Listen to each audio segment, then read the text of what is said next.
Hello guys, unit first की sixth video में आपका स्वागत है। और इससे पहले जो हमने की थी वो थी डायमेंशन एनालिसिस। डायमेंशन एनालिसिस में हमने बिगर यूनिट से स्मॉलर यूनिट में चेंज करना सीखा था, और आज हम स्मॉलर यूनिट से बिगर यूनिट में चेंज करना सीखेंगे। तो आज की क्लास स्टार्ट करते हैं डायमेंशन एनालिसिस के लिए, और उसके बाद इस चैप्टर को आगे बढ़ाएंगे। उम्मीद है आपको ये क्लासेस जो हैं वो समझ में आ रही होंगी। और तो सबसे पहले है नंबर 10 तो हो चुकी थी, तो नंबर 11 पे है आपको कन्वर्ट करना है 1 मिलीग्राम से किलोग्राम। आज हम स्मॉलर यूनिट से आगे पढ़ेंगे, स्मॉलर यूनिट से। यानी हमारा नंबर 11 है 1 मिलीग्राम से किलोग्राम। ये देखो, ये है 1 मिलीग्राम, और कन्वर्ट करना है कि इसमें कितने किलोग्राम होते हैं 1 मिलीग्राम में। ठीक है, तो सिंपल वही रूल लेके हम चलेंगे। आज स्मॉलर यूनिट से आप देख रहे हो कि बिगर यूनिट कैसे चेंज होती हैं। ठीक है, और 12th तक एंड तक जितने भी यूनिट आपकी यहाँ आने वाली हैं सब इसमें आ जाएंगी। तो देखना एक बार ध्यान से। 1 मिलीग्राम, देखो रिलेशन क्या होता है मिलीग्राम और ग्राम का। Milligram is equal to, last class में हमने सीखा था, मिलीग्राम में ये होती है 10⁻⁻, मिली का मतलब -3 ग्राम। ठीक है, तो इसी के बारे में हम क्या लिखते थे भाई, 10⁻³ divide by 1 is equal to इसका 10⁻³ और यहाँ 1 मिलीग्राम, और यहाँ आ जाएगा आपका 1 मिलीग्राम डिवाइडेड बाई 10⁻³ ग्राम। ठीक है, अब फिर से स्टार्ट करते हैं। अब ग्राम से किलोग्राम तक जाना है। ठीक है, तो कितना होता है, अब ये मत देखो आपको ग्राम लेफ्ट में लिखना है राइट में लिखना है, इससे कोई भी फर्क नहीं पड़ता। 1 किलोग्राम से में कितने ग्राम होते हैं, 1000 ग्राम, इस तरीके से लिख सकते हैं। अब बताओ आपको रिक्वायर क्या है, केजी, तो आपका केजी कहाँ आना चाहिए, न्यूमरेटर पे आना चाहिए, और दूसरा क्या रह गया ग्राम, वो डिनोमिनेटर में आना चाहिए। अब इनके बीच में जो रियल रिलेशन है वो लिख दो। 1 kg किसके इक्वल होता है, 10⁻³ is equal to 1 is equal to 10⁻³ divide by 1 kg, इस तरह से। अब अगला स्टेप क्या था, इसको आपको इससे और इससे क्या करना होता था, मल्टीप्लाई। तो आंसर आ जाएगा 1 milligram multiply by 10⁻³ divide by 1 milligram. अब तक तो ये सब बात समझ में आई गई होगी कि किसी ना किसी तरह से हमें मिलीग्राम को कैंसिल करना है और किलोग्राम को अपने रिक्वायर्ड आंसर में लिखना है। ठीक है, तो देखो अपने आप मिलीग्राम मिलीग्राम कैंसिल हो गया। आगे चलते हैं, 1 किलोग्राम डिवाइड बाई 10⁻³ ग्राम। तो मिली से मिली गया, ग्राम से ग्राम गया, हमें यही एक यूनिट रहनी चाहिए और यही एक यूनिट रहती है। इसको सोल्व करेंगे तो इसको ऊपर ले जाएंगे, -3 क्या हो जाएगा, 10⁻⁻6 kilogram. This is your answer. ठीक है, तो इस तरह से सोल्व करते हैं हम स्मॉलर यूनिट से बड़ी यूनिट को। आगे चलते हैं, अगला जो है हमारा नंबर 11 के बाद नंबर 12। नंबर 12 और अब की बार जो हमारे पास क्वेश्चन है वो है नंबर 12 के लिए। हमने लास्ट क्लास में कितने जो थे जो सोल्व करे थे, 10 के करीब सोल्व कर दिए थे।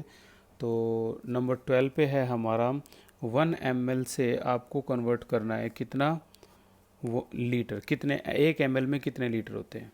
ठीक है, तो इन दोनों का जो रियल रिलेशन है वो लिख दो भाई। 1 ml, ये मिली होता है वैसे तो, 1 मिली। ठीक है ना, हमने deci centi milli micro nano pico femto ये सारे लास्ट क्लास में किए थे। तो आपको जो आसान लग रहा है उससे कर दो, वैसे तो उसको दूसरे तरीके से भी कर सकते हैं हम। 1 लीटर में कितने होते हैं, 1000 ml होते हैं। ठीक है, तो हमें क्या चाहिए, लीटर चाहिए, तो लीटर ऊपर रहना चाहिए। तो इन दोनों का रियल रिलेशन होने के बाद अगला रूल क्या होता है, 10 यहाँ पर ऊपर लीटर चाहिए और नीचे ml होना चाहिए। तो देखते हैं रियल क्या है। 1 लीटर में 10⁻³ ml होते हैं, तो is equal to 1 is equal to, यहाँ इसका अपोजिट लिख लो, 10⁻³ अपॉन में 1 लीटर। फिर से इसको और इससे क्या कर दो, मल्टीप्लाई। तो 1 ml मल्टीप्लाई 1 लीटर अपॉन में कितना, 10⁻³ ml। तो ml से ml कैंसिल आउट, आपका आंसर क्या आ गया, 10⁻³ लीटर। ये आपका आंसर आ गया। आप चाहते तो इसी इसी न्यूमेरिकल को ऐसे भी कर सकते थे। ये देखो, आप चाहते तो इसको ऐसे भी कर सकते थे, जैसे यहाँ पर आपको 1 ml से कन्वर्ट करना है, कितना लीटर होगा। तो आप चाहते तो ऐसे भी कर सकते थे, 1 मिलीलीटर, देखो deci centi milli, deci -1, centi -2, milli -3, -3 litre, ठीक है ना। मिली और लीटर एज इट इज़ ये रहा, ठीक है। तो अब हमें चाहिए क्या, लीटर चाहिए, ठीक है, लीटर को ऊपर रखो। इन दोनों की जो रियल यूनिट ऐसे भी हो सकती थी, तो क्या है, लीटर ऊपर ml नीचे, जो जो वैल्यू लिख दो, 1 ml 10⁻³ is equal to 1 is equal to, यहाँ क्या हो जाएगा, 1 ml डिवाइड बाई 10⁻³ लीटर। फिर से इसको किससे मल्टीप्लाई, इससे multiply, and your answer 1 ml multiply 10⁻³ litre divide by 1 ml, ml to ml cancel out, और ये आपका फाइनल आंसर हो गया 10⁻³ लीटर, ठीक है। अभी भी वही आंसर आया जो पहले था, तो दोनों आंसर क्या हो गए, सेम, ठीक है ना। इसी तरह से आपके पास पूरी इसमें चॉइस होगी, आप किसी भी तरीके से आंसर को निकाल सकते हो, ठीक है। तो आगे चलते हैं, नंबर 13 पे आगे हम पूरी सीरीज में इसको करते करते 1 नैनोग्राम में कितने मिलीग्राम होते हैं, 1 नैनोग्राम में कितने मिलीग्राम होते हैं, ठीक है भाई। नैनो छोटा है, नैनो टेक्नोलॉजी, मिली इससे बड़ा है, तो यानी छोटे से बड़ी यूनिट। आज की क्लास में सारा हम यही करेंगे, छोटी से बड़ी यूनिट, ठीक है।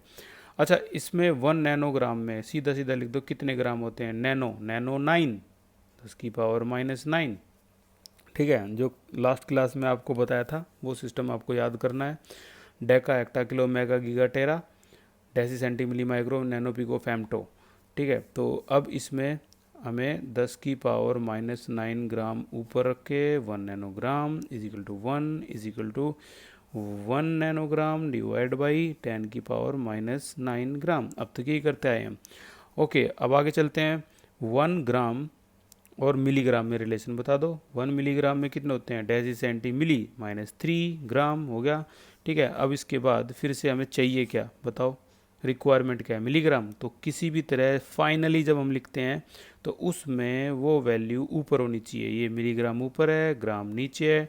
1 ग्राम में कितने होते हैं, सॉरी कितना दे रखा है, 1 मिलीग्राम में कितने होते हैं, 10⁻³ वैल्यू 1 इज इक्वल टू, इसी का अपोजिट करके लिख लो, -3 ग्राम डिवाइड बाई कितना, 1 मिलीग्राम, ओके। अब इसको इससे और इससे मल्टीप्लाई, तो 1 nanogram multiply 10⁻⁹ gram divide by 1 nanogram multiply 1 milligram divide by 10⁻³ ग्राम।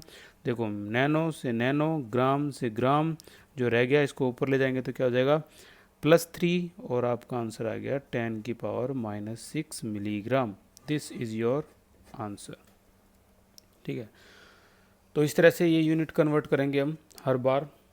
और अब थोड़ी से हाई ऑर्डर थिंकिंग, जो डायमेंशन एनालिसिस है उसको भी देख लेते हैं, जो आमतौर पर 12th में बहुत ज़्यादा आती हैं।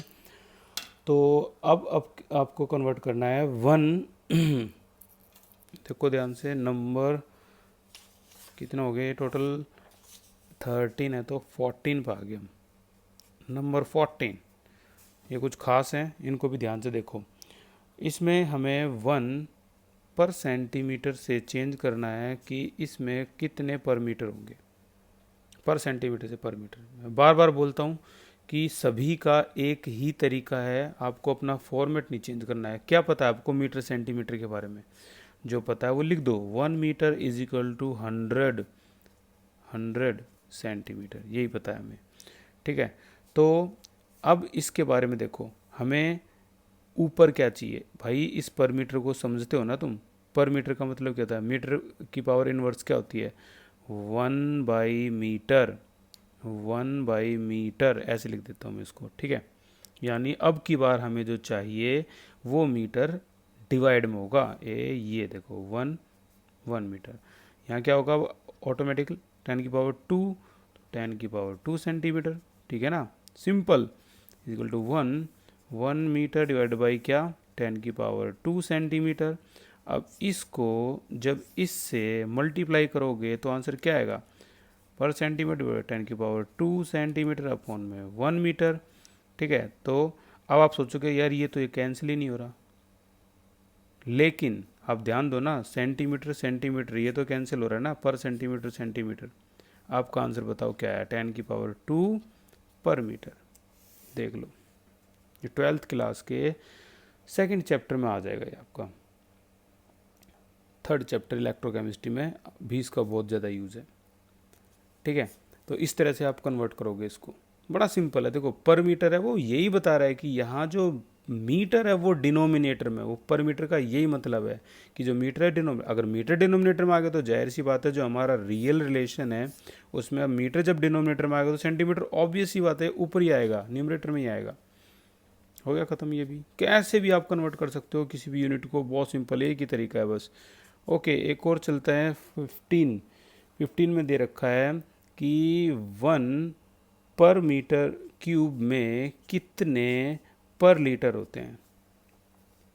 ठीक है, फिर से बताओ इसका रियल रिलेशन, लास्ट क्लास में बताया था इसके बारे में। 1 मीटर क्यूब किसके इक्वल होता है, 1000 लीटर के इक्वल होता है। ये रियल बातें हैं इनकी। जिन्होंने लास्ट क्लास नहीं देखी, आप पहले उन क्लासेस को अच्छी तरह देखो ताकि ये क्लास में बहुत आसान लगे। ठीक है, अब फिर से बताओ हमें रिक्वायरमेंट में लीटर कहाँ चाहिए, जस्ट लीटर कहाँ चाहिए, अपने आप बता रहा है वो लीटर इनवर्स डिनोमिनेटर में चाहिए लीटर।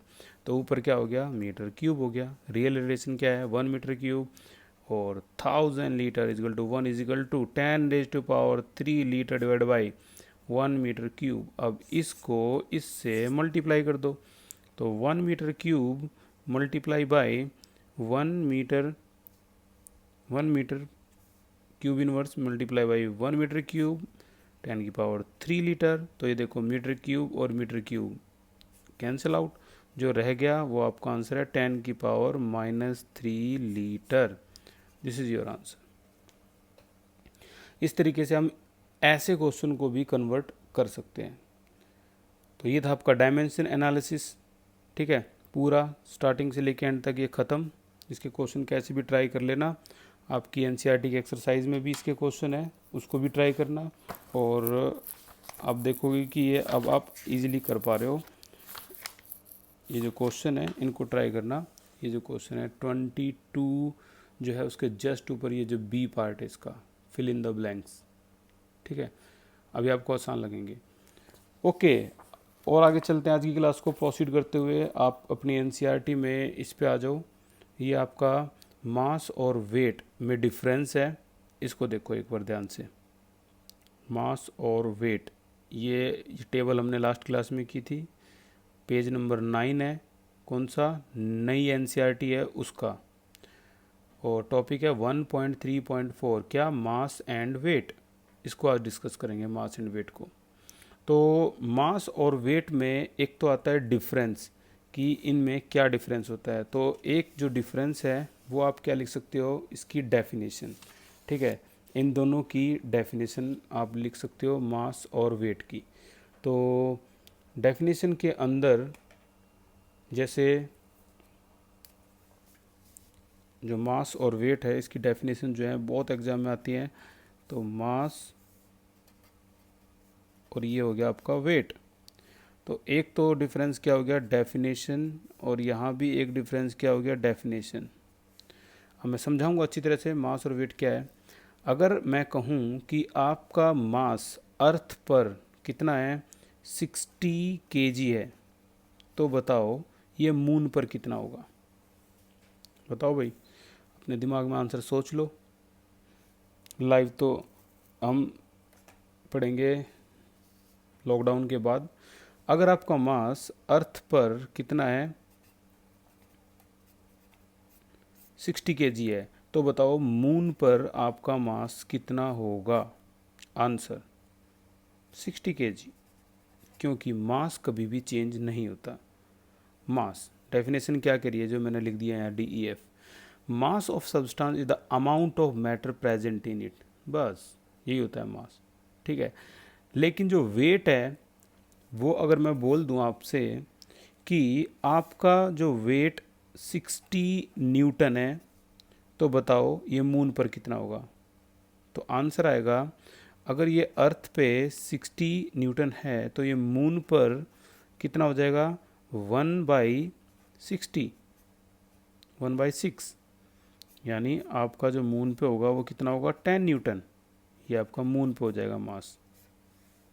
ठीक है, मास कह रहा हूँ मैं, वेट, आपका वेट मून पे कितना हो जाएगा, 10 न्यूटन। अब दिमाग में क्वेश्चन आता है कि ये तो सभी को पता है, फिजिक्स के अंदर, केमिस्ट्री के अंदर वेट की ऐसा यूनिट क्या होती है, न्यूटन। ठीक है, तो तीसरे डिफरेंस में मैं लिख रहा हूँ एसआई यूनिट, क्या है इसकी, न्यूटन, और सॉरी इसकी तो केजी, और इसकी एसआई यूनिट क्या है, न्यूटन। तो जब इसकी एसआई यूनिट न्यूटन होती ही है तो हम हमेशा ये क्यों कहते हैं कि राकेश का मास, सॉरी राकेश का जो वेट है वो 60 केजी है। अर्थ पे जितने भी आप वेट पूछते हो किसी का तो सारे कहते हैं केजी है, लेकिन वो तो गलत है। केजी तो ऐसे यूनिट मास की होती है, वेट की ऐसे यूनिट तो न्यूटन है।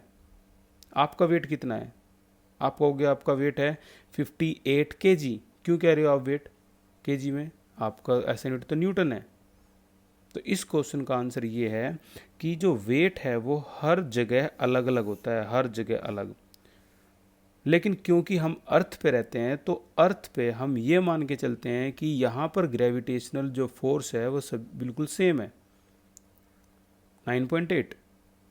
इसीलिए यहाँ पर हम वेट को क्या बोल देते हैं, केजी में, क्योंकि वो हर जगह अर्थ पे सेम है, कांस्टेंट है। ठीक है, और मास जो है ये जगह जगह पर जो है बदलता है, नहीं बदलता, सेम रहता है, same at everywhere. But weight जो है वो चेंज होता है, वेरी होता है, वेरी भी वही है, change from one place to another.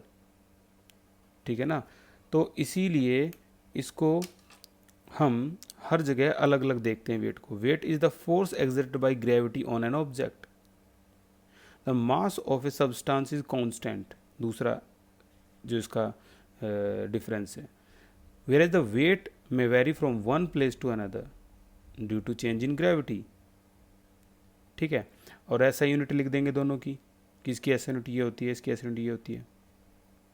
ठीक है, तो ये था हमारा मास और वेट में डिफरेंस, बहुत कमाल का डिफरेंस है।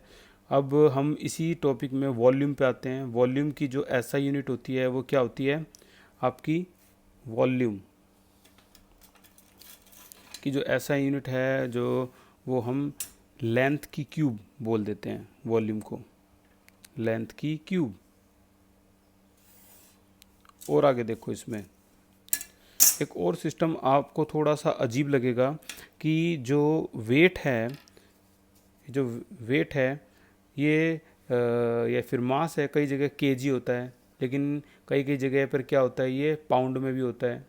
ठीक है, और वॉल्यूम कई कई जगह हम लीटर बोलते हैं, और कई कई जगह वॉल्यूम को गैलन बोलते हैं, आउंस बोलते हैं। ठीक है ना, और तो और आपका जो कई कई जो लेंथ होती है उसको हम कई कई जगह हम किलोमीटर बोलते हैं, मीटर बोलते हैं, लेकिन कई जगह हम इसको फीट भी बोलते हैं। ये सब क्या है, ये अलग अलग यूनिट क्या है, कईयों के दिमाग में आगे होगी। ये अलग अलग यूनिट जो होती हैं ये आपका मैट्रिक सिस्टम और इंग्लिश सिस्टम होता है, इंग्लिश सिस्टम और मैट्रिक सिस्टम। जैसे यूनाइटेड स्टेट पावरफुल कंट्री जो है, उसके अंदर इंग्लिश सिस्टम में आज भी वो किस चीज़ का यूज़ करते हैं, डिस्टेंस के लिए माइल, फीट, ठीक है ना, माइल का। और मैट्रिक सिस्टम में किलोमीटर। अमेरिकन जो हैं वो और भी वॉल्यूम के लिए गैलन का इस्तेमाल करते हैं, ठीक है ना। और इसमें क्या करते हैं, वॉल्यूम के लिए लीटर इस्तेमाल करते हैं मैट्रिक सिस्टम में। और इंग्लिश सिस्टम का ही दूसरा नाम इम्पीरियल सिस्टम है, इम्पीरियल सिस्टम। ये लोग और भी अलग अलग ऐसा यूनिट यूज़ करते हैं, लेंथ होगी। और ये वेट को देखें तो यहाँ केजी इस्तेमाल होता है, इनके यहाँ आज भी पाउंड इस्तेमाल करते हैं ये। ठीक है। मैट्रिक सिस्टम की शुरुआत फ्रांस ने की थी। ठीक है। तो और ये अमेरिकन की आज भी बोले जाने वाली, आज भी यूज होने वाली है। तो इस कंट्री, ये इतनी पावरफुल कंट्री है कि आज भी अपने एटीट्यूड में आज भी माइल ही इस्तेमाल करते हैं, ये माइल पर आर। पूरी दुनिया किलोमीटर पर आर, ये माइल पर आर। हमारी देश इंडिया में भी सिस्टम थे, लेकिन अब वो चेंज हो चुके हैं, अब हम उनको भूल चुके हैं। जैसे दूरी को हम कोस में बोलते थे, कितने कोस इंडियन सिस्टम में। ठीक है। वजन को ये रत्ती, एक रत्ती भी अकल नहीं है इसमें, ये रत्ती को ऐसे मिलीग्राम टाइप में बोलने लगे अब, यानी वजन को भी इनके लैंग्वेज में बोलते थे। ठीक है ना। पता नहीं आपके फादर मदर को इनके बारे में नाम सुने होंगे, लेकिन अभी ये नहीं है। एरिया को एकड़ बोलते थे, कितने एकड़, कितने बीघा, कितने किला, ये सारे के सारे इंडियन सिस्टम है। लेकिन अब जो इस्तेमाल करते हैं वो स्क्वायर फीट। अब आप बड़े हो गए हो, आप जब भी घर लोगे तो ये नहीं कि कितने गज का आपने ज़मीन लेनी है, नहीं, आपको स्क्वायर फीट समझना होगा। तो ये सारी की सारी अलग अलग यूनिट हैं। इससे आगे चलते हैं अपने टॉपिक पे। तो टॉपिक में अभी हम वॉल्यूम के बारे में पढ़ रहे हैं, और वॉल्यूम के लिए स्पेशल आपको इन चीज़ों पे ध्यान देना होगा जो मैं अभी आपको लिखवाऊंगा यहाँ पे। वॉल्यूम के बारे में ये देखो एक बार ध्यान से।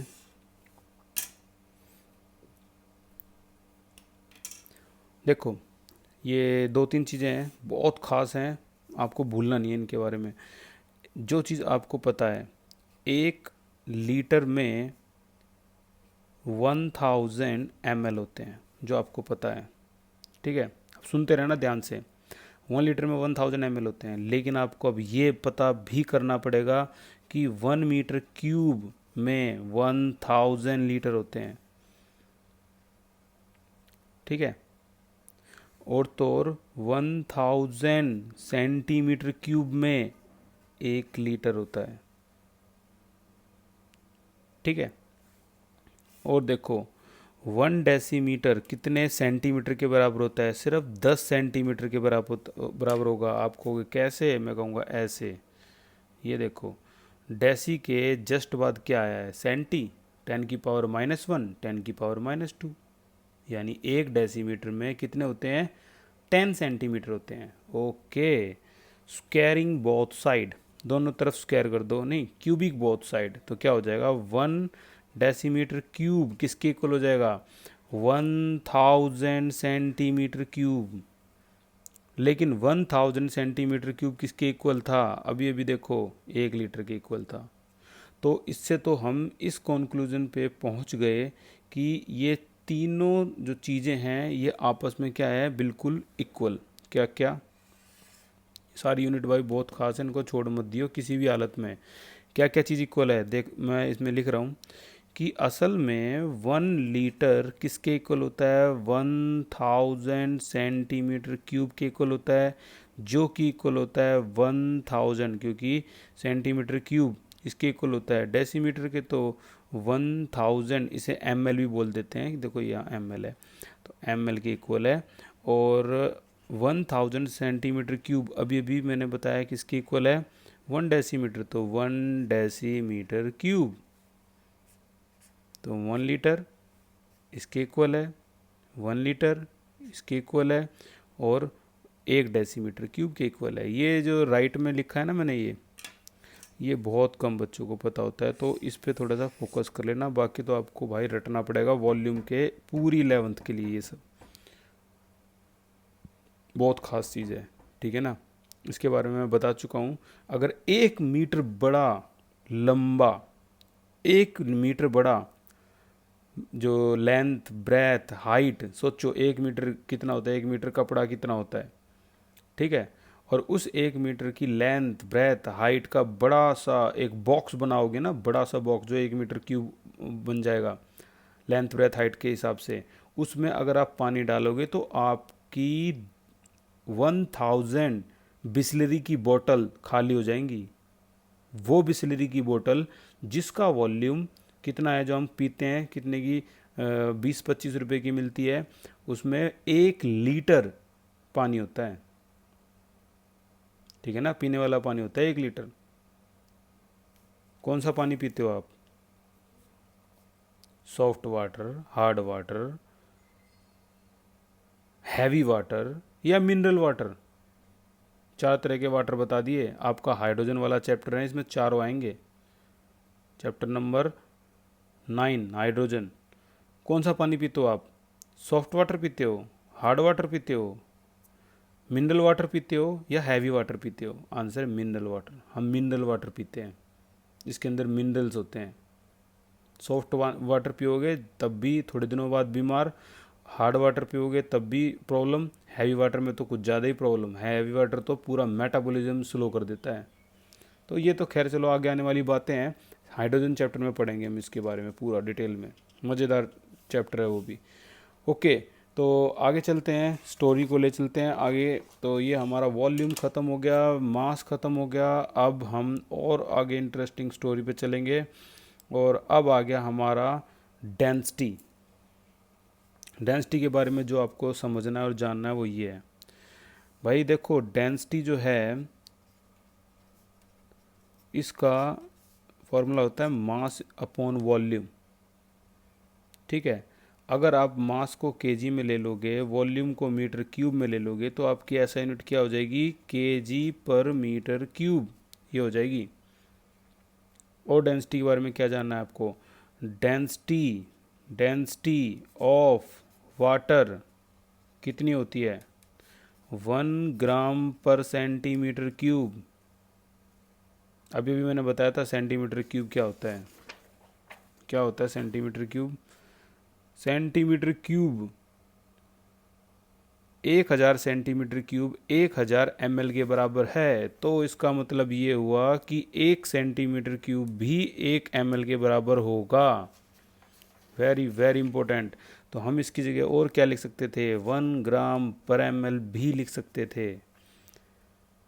ठीक है ना, इसका मतलब ये हुआ 1 ग्राम पानी 1 ml अगर पानी ले लो तो उसका वज़न कितना होता है? 1 ग्राम। बहुत ख़ास चीज़, 12th क्लास में भी चल रही है अभी। इसका मतलब 1 किलोग्राम पानी ले लो तो वो कितने के बराबर हो जाएगा? 1000 ml यानी 1 लीटर। ठीक है, कितनी अजीब बात है। 1 किलोग्राम पानी 1 लीटर के बराबर होता है। अगर ऊपर वाली की ही चीज़ें को कन्वर्ट कर दूँ तो 1000 1 किलोग्राम 1 लीटर। ऐसा कोई भी लिक्विड नहीं होता जो बिल्कुल एक्यूरेटली, ऐसे तुम सोचो कि हाँ ऐसा कैसे नहीं होता। तुम सोचो कि 1 किलोग्राम में घी ले आऊँ, देसी घी, और उसका वॉल्यूम भी 1 लीटर होगा? नहीं, not in case of ghee. Fat नहीं होगा। 1 किलोग्राम घी का वॉल्यूम कम होता है। कभी हम आपके घर में कंटेनर हो ना, चेक करना कितना होता है। 0.98 समथिंग इतना होता है। 0.980 ml, सॉरी लीटर समथिंग, कुल मिलाए कम होता है। इस तरह से अलग अलग लिक्विड हैं, सभी का जो वॉल्यूम है इतने इसके एग्जैक्टली इक्वल नहीं होता, लेकिन इसका होता है। इसको अच्छी तरह याद रखना, दिस इज वाटर। ठीक है, अभी और आगे चलते हैं और इंटरेस्टिंग स्टोरी देखो। डेंसिटी के बाद हमारा है टेम्परेचर। टेम्परेचर की ऐसा unit, temperature, topic number 1.3.7, this is temperature. Temperature के बारे में देखना कैसा क्वेश्चन है। अगर मैं कहूँ किसी चीज़ का टेम्परेचर 27 डिग्री सेल्सियस है तो बताओ ये टेम्परेचर केल्विन में कितना होगा? तुम बहुत खुश होकर बता दोगे कि ये हो जाएगा हमारा 27 प्लस में 273, और तुम बता दोगे 300 केल्विन हो गया। तो तुम खुश हो जाओगे, हाँ मैं साइंस स्टूडेंट हूँ। लेकिन क्या तुम बता सकते हो कि नीट में क्या क्वेश्चन आया था कि 27 डिग्री सेल्सियस कितने फ़ारेनहाइट के इक्वल होता है, ये आया था नीट में। ठीक है ना, नीट का है वो क्वेश्चन बोल रहा हूँ, ये डॉक्टर जो बनते हैं ये नीट, पहले प्री मेडिकल टेस्ट था अब नीट हो गया। तो इसके लिए जो फॉर्मूला है तो मैं बता दूं भाई, डिग्री फ़ारेनहाइट कभी भी निकालना हो तो फॉर्मूला है 9/5 डिग्री सेल्सियस प्लस 32। ये है 9/5 डिग्री सेल्सियस प्लस 32 फ़ारेनहाइट में निकालने के लिए। क्यों ये फार्मूले की मतलब ज़रूरत क्यों पड़ी? इस फार्मूले की ज़रूरत पड़ी फ़ारेनहाइट नामक साइंटिस्ट की वजह से, जिद्दी साइंटिस्ट। ये देखो ये फ़ारेनहाइट साइंटिस्ट, इसकी यही नहीं समझ में आई क्या जिद थी। आप नेट पे देखोगे तो उसमें ये दिखाया गया है कि फ़ारेनहाइट ने अपनी स्केल को 32 डिग्री सेल्सियस से 212 डिग्री सेल्सियस बोल रहा हूँ मैं, डिग्री फ़ारेनहाइट से 212 डिग्री फ़ारेनहाइट को पर रखा। इसके कोवर्कर, इसके दोस्त, कलीग, इसके दूसरे साइंटिस्ट ये बोलते रहे कि सर आप 32 डिग्री से 212 डिग्री मतलब रखो, जीरो से आगे कर लो। तो ये धमका के अपने लैब से बाहर भेज दिया करता उनको, गेट आउट, ये इतना ही रहेगा। और इतना इंटरेस्टिंग फैक्ट है कि जब इसकी डेथ होगी तो स्केल को, बाकी स्केल जब बनाई तो उसको 0 से 100 और 273 से 373 रखा गया इसकी डेथ के बाद। जब तक ये जिंदा रहा ये कभी भी इसने अपनी स्केल की ये पैरामीटर चेंज नहीं करे, पता नहीं क्या इसको इंटरेस्ट था 32 और 212 से। ठीक है, तो फ़ारेनहाइट की वजह से हमें इस फॉर्मूले की ज़रूरत पड़ी और इससे हम किसी भी डिग्री सेल्सियस को किस में कन्वर्ट कर सकते हैं, फ़ारेनहाइट में। तो इससे पता लग जाएगा कितना फ़ारेनहाइट है, ये नीट में आया हुआ क्वेश्चन था।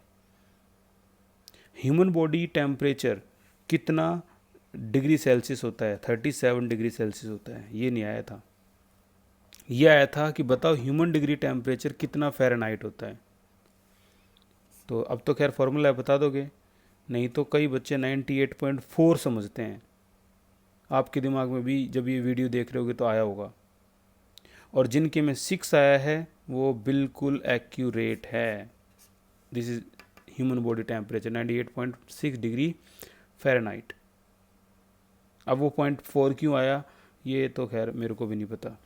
आगे चलते हैं। तो यहाँ पे इतना सब ख़त्म होने के बाद सीरीज़ वाइज ये चैप्टर चल रहा है, इंटरेस्टिंग चैप्टर है। Scientific notation, significant figure, round of हम पहले कर चुके हैं। तो अब स्टोरी को आगे बढ़ा के हम लॉज पे आते हैं। आप अपनी एनसीईआरटी में जल्दी से जो लॉज हैं वो निकाल लो। इस लॉज के बारे में पढ़ेंगे, 5 लॉज हैं। ठीक है, तो सबसे पहला जो लॉ है वो है law of conservation of mass. Law of conservation of mass आपकी एनसीईआरटी पे टॉपिक है ये 1.5.1। ठीक है, law of conservation of mass, Antoine Lavoisier. ठीक है, एंटोनी लेवोजियर जो इंग्लिश साइंटिस्ट थे उनकी प्रोनाउंसिएशन आसान है, लेकिन जो फ्रेंच और इटालियन साइंटिस्ट थे उनकी तो प्रोनाउंसिएशन भाई मैं क्या बताऊं। ठीक है, तो एंटोनी लेवोजियर ने क्या कहा था, इसने ये कहा था law of conservation of mass, according to his law, ये नई बुक है, दिस लॉ इज कॉल्ड, ये देखो जो मेन चीज़ है उसकी वो ये है, matter can neither be created nor destroyed. ये इसने कहा था, matter can neither be created nor destroyed, he state that. और इसका सिंपल लॉजिक है वो आप इस इक्वेशन में समझ सकते हो। सिंपल लॉजिक जो इसका है, क्या है simple logic, matter can neither be created nor destroyed, इसको आप इसमें अच्छी तरह समझ सकते हो। मान लो आपने मीथेन ली और इसमें इसको फुल ऑक्सीजन में कंबस्ट किया, तो आपका आंसर क्या आएगा, सभी को पता है, कार्बन डाइऑक्साइड और वाटर आएगा। किसी भी हाइड्रोकार्बन को बर्न करेंगे तो यही आएगा। तो according to law of conservation of mass उसने कहा था जितने लेफ्ट में एटम्स हैं, एक कार्बन लेफ्ट में एक कार्बन राइट में, बैलेंस कर लेते हैं एक बार भाई इसको, 2 2 ऑक्सीजन 4 ऑक्सीजन 2। तो अकॉर्डिंग टू हिम एंटोनी लवोजियर, उसने कहा था कि लेफ्ट में टोटल जितने भी एटम्स हैं रिएक्टेंट में उतने ही राइट में होंगे। और क्या कहा था उसने, ये भी कहा था कि इसका जो मास लेफ्ट में जितना भी मास होगा, जैसे कार्बन और इसका अगर हम ऐड कर दे तो 16, 1 मोल है तो 16 ग्राम, ये 2 मोल है तो ये कितना हो जाएगा 30 को 2 से मिलेगा 64 ग्राम। ठीक है, इसका हो गया 44 ग्राम। तो बताओ इसका क्या होगा, वही ऐड कर लो, 80 ग्राम टोटल रिएक्टेंट में है तो यहाँ कितना हो जाएगा, 80 में से माइनस करेंगे तो 36 ग्राम। अब आप इन दोनों को ऐड कर लो, यहाँ भी 80 ग्राम और यहाँ भी 80 ग्राम। ये बात बताई थी लॉ ऑफ कंजर्वेशन ऑफ मास में कि mass neither be created nor be destroyed in a simple chemical reaction. अगले लॉज पे चलते हैं, सेकंड लॉ इसका, उसका नाम है भाई सेकंड लॉ। लो भी ये आ गया आपका 1.5.2 1.5.2 law of definite proportion. French chemist है तो इसकी प्रोनाउंसिएशन थोड़ी सी मुश्किल होती है। इसको आप योसेफ प्रोस्ट कहते हैं, योसेफ प्रोस्ट, योसेफ प्रोस्ट। ठीक है, ये नहीं कि जोसेफ प्राउस्ट, ये फ्रेंच की जो प्रोनाउंसिएशन है ये अलग होती है। तो प्रोनाउंसिएशन से आगे चलते हैं। इस लॉ ने क्या बताया था, क्या इंपॉर्टेंट बताया था इस लॉ ने, देखो और समझो। लॉ ऑफ डेफिनिट प्रोपोर्शन, ये दूसरा और ख़ास, मैं पहले से ही बता दूंगा अभी कौन कौन से लॉज एग्जाम में आने वाले हैं। आज का अगर कुछ सबसे इम्पोर्टेंट आया है वो ये है, दिस इज मोस्ट इम्पोर्टेंट। ठीक है, most important law of definite proportion, law of definite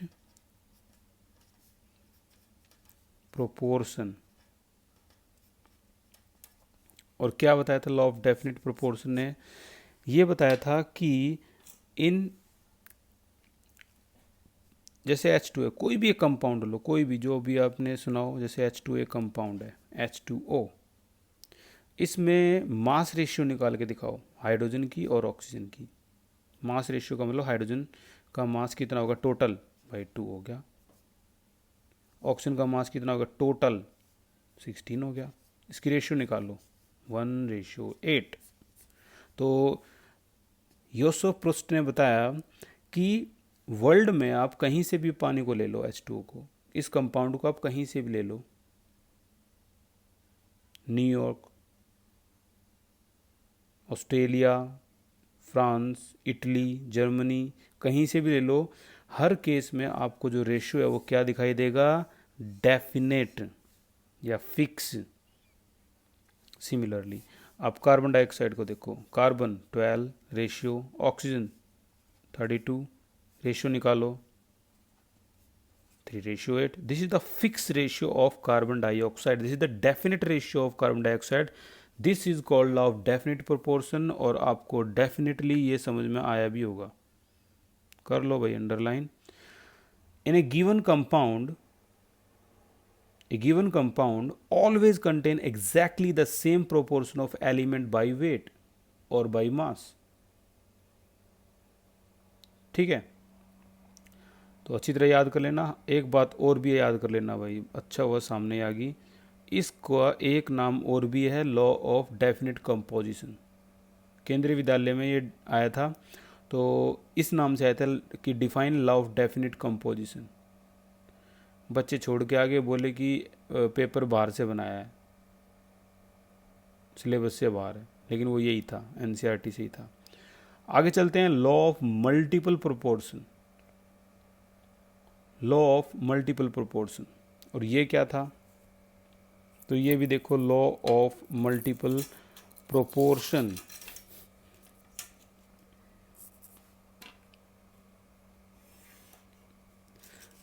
इस लॉ की माने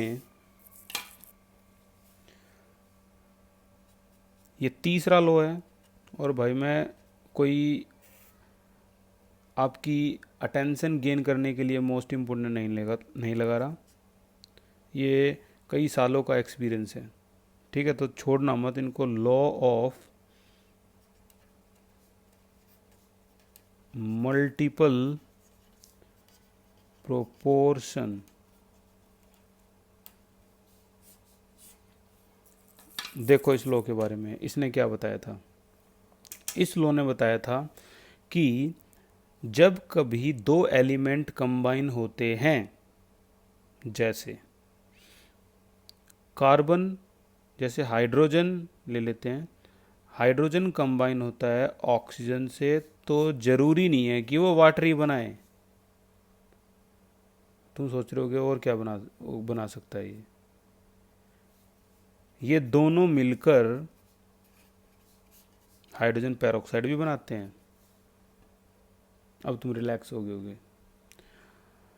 यहाँ पर ऑप्शन एक है, बैलेंस कर लेते हैं।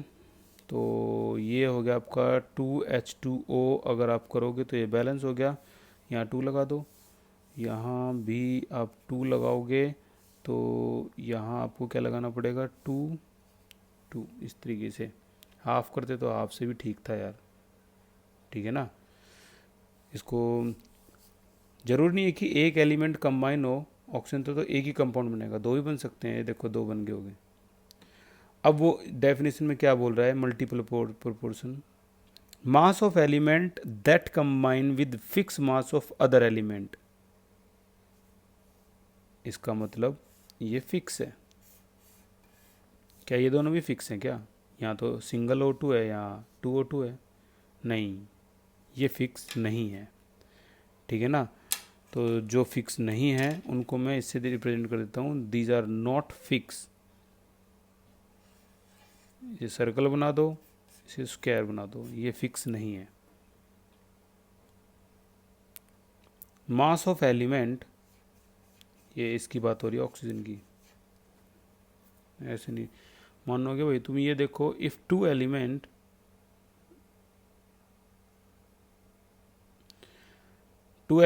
can combine to form more than one compound, agree? the mass of one element, यहाँ पर जो वन एलिमेंट है वो ऑक्सीजन है। Mass of one element that combine with fix मास, ये दोनों का मास फिक्स है, तो जो फिक्स मास है वो H2 है, that combine with fix mass of other element. इतना समझ जाओ, mass of element that combine with fix mass of other element are in simple whole number ratio, यानी इसकी रेशियो अब निकालोगे ना तो वो सिंपल होल नंबर आएगी। निकाल के देखो, ये कितनी है भाई, 32 रेशियो, ये कितनी होगी 64। देखो इसकी रेशियो हमेशा क्या आएगी, सिंपल होल नंबर। ठीक है, एक और एग्जांपल लेते हैं। ज़रूरी नहीं है कि कार्बन और ऑक्सीजन कंबाइन होके हर बार कार्बन डाइऑक्साइड बनाए, कार्बन मोनोऑक्साइड भी बनाता है ये। और क्या बना सकता है, कार्बन डाइऑक्साइड भी बना सकता है। बैलेंस करते हैं भाई, एक ऑक्सीजन है, अब की बार यहाँ हाफ कर दो, एक और तरीका है। ठीक है, अब फिर से चेक करो, मास ऑफ वन एलिमेंट, अब बात हो रही है ऑक्सीजन की, that combine with the fix मास, अब की बार फिक्स मास कार्बन का है 1 1। लेकिन क्या ये फिक्स है? नहीं, ये फिक्स नहीं है। Mass of element that combine with the fix mass of other element are in simple whole number ratio. फिर से निकालो, इसका कितना है, ऑक्सीजन यहाँ हो गया 16 का हाफ कर दो 8, रेशियो इसका करो 16 है, 2 ऑक्सीजन, 1 ऑक्सीजन रह गया, ये 32, 1:2, again simple whole number ratio. और चलते हैं अगले लो पे, नंबर 4 पे आ गए, टोटल 5 ही हैं। तो नंबर 4,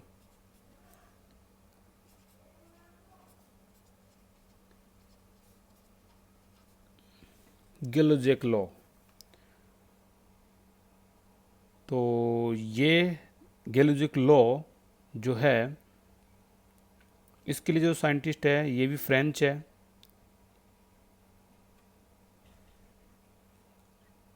और इसकी प्रोनाउंसिएशन क्या है? Joseph Louis Gay Lussac, Joseph Louis Gay Lussac, गेलुसेक।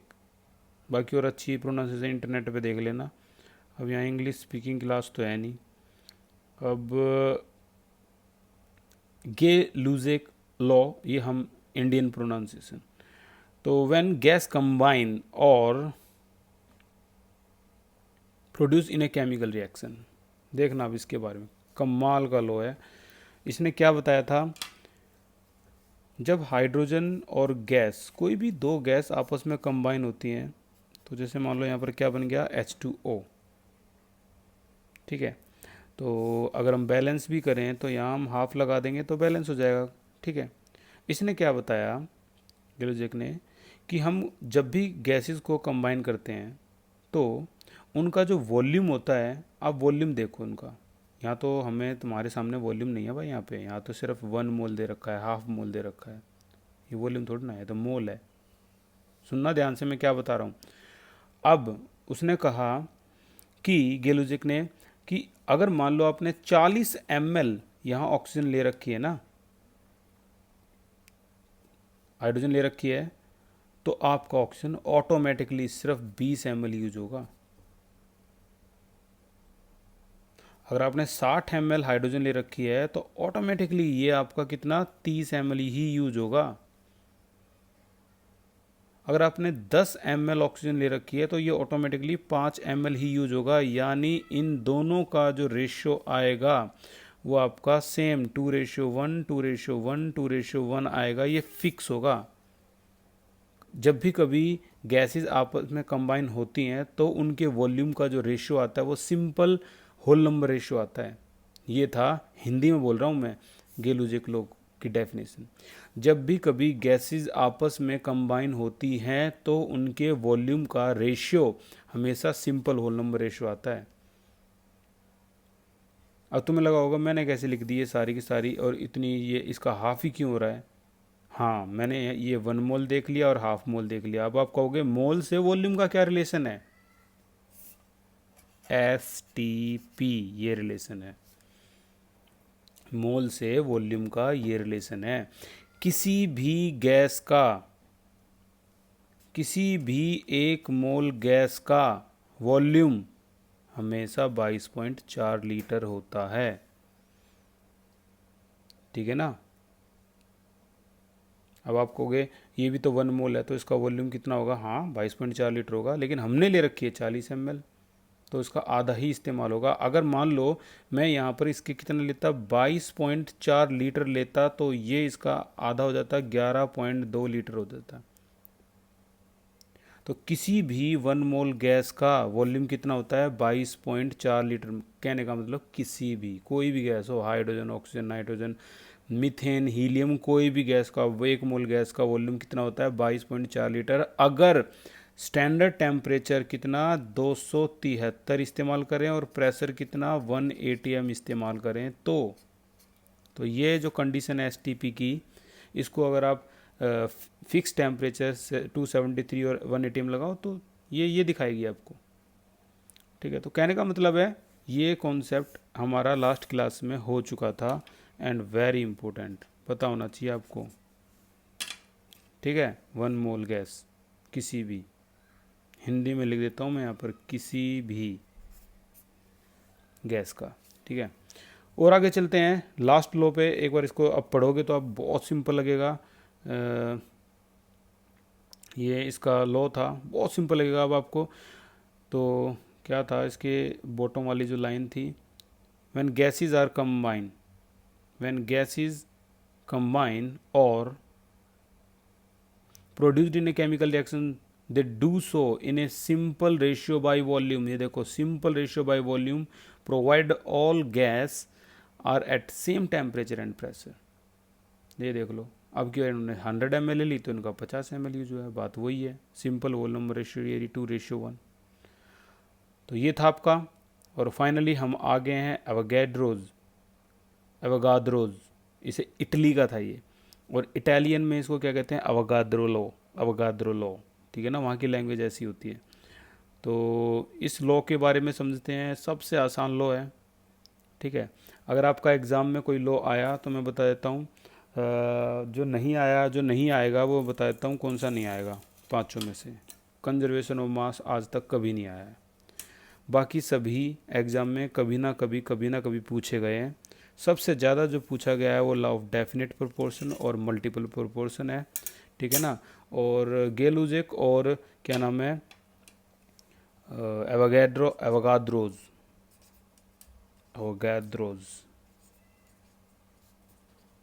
ठीक है ना। ये पूछे गए हैं बट कम पूछे गए हैं, तो इनको मैं इम्पोर्टेंट लिखूंगा, लेकिन वो क्या थे, मोस्ट इम्पोर्टेंट, ठीक है। तो एवोगाद्रोज लॉ क्या कह रहा है, ये देखो क्या कह रहा है एवोगाद्रोज लॉ। ये कह रहा है कि आपने एक कंटेनर ले लिया, ठीक है, और इसी वॉल्यूम का, यानी वॉल्यूम बिल्कुल सेम है, एक और कंटेनर ले लिया सेम वॉल्यूम। ये दोनों डब्बों का जो वॉल्यूम है वो क्या है, सेम है। अगर नहीं भी लग रहा, आप मान लो सेम है, ठीक है।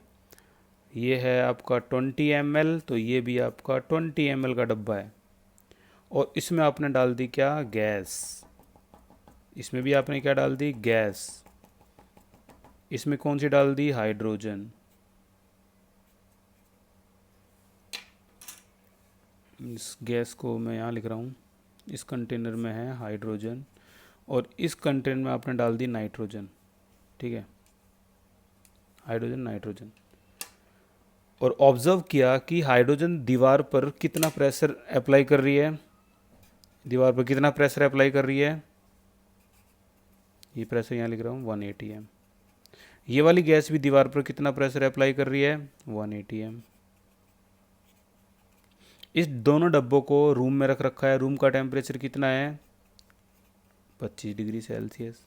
यहाँ भी कितना है, 25 degree Celsius. So eight the same temperature and pressure आपने अगर इक्वल वॉल्यूम ले लिया दोनों का, देखो तो आपका प्रेशर इक्वल है, वॉल्यूम इक्वल है, टेम्परेचर इक्वल है, चेक कर लो, तीनों चीज़ इक्वल है। तो रिजल्ट क्या आया, रिजल्ट ये आया कि अगर हाइड्रोजन के यहाँ पर